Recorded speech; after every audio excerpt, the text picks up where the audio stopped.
around 4 months pregnant when I was told that he had trisomy 18. It was a really, really tough moment finding out that he had that disorder and everything that comes along with that disorder. If he lived, he would only live for 2 hours, that, he would have all kind of facial defects. He would have a whole lot of physical defects, that he would have a lot of delays, a lot of things that he would not be able to do is what I was told. He wouldn't hold his head up. He wouldn't be able to do this. He wouldn't be able to play. He wouldn't be normal.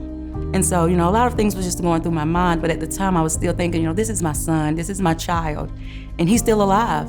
And, if he's inside of me and he's fighting, I'm gonna fight as well. So, I made a pact with Zion then that we're gonna fight together and we're gonna fight to the end, and that's what we're gonna do. They delivered Zion and he was alive. In that moment, when I first got to hold him and look at him, I knew then, I really did. I knew then that he was gonna change the way that people look at trisomy 18 and the way they view that disorder. I knew it then from the first time I looked at him.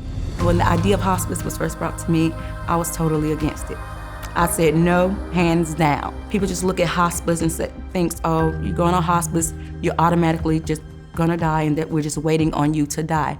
Well, hospice also helps provide a better quality of life, while you're still here. I love my hospice team. They are amazing. They love Zion. If I had to do it all over again, I would be I wouldn't just dismiss hospice so quickly at first. I would welcome them even more with open arms because they really, really do help. My son Zion, he's on a special milk that I get no help for to pay for it with. And so I pay for all his milk out of pocket. And there was a time where I just could not afford his milk. And I called the hospice. Of all people, I called hospice and I was just like, oh, you guys, this milk is hard to find. And that's not something that they offer, but because people make donations to hospice, but because people give to hospice, hospice was able to use those funds to buy my son some milk so that he can have the type of formula that he needed that we wasn't able to get. At most, from what they could see, he would probably live around 2 hours.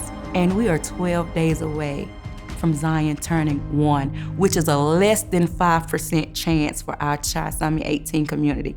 Our babies don't make it this far. My hospice team is like family. For years to come, they will always be a part of our family and a part of Zion's life.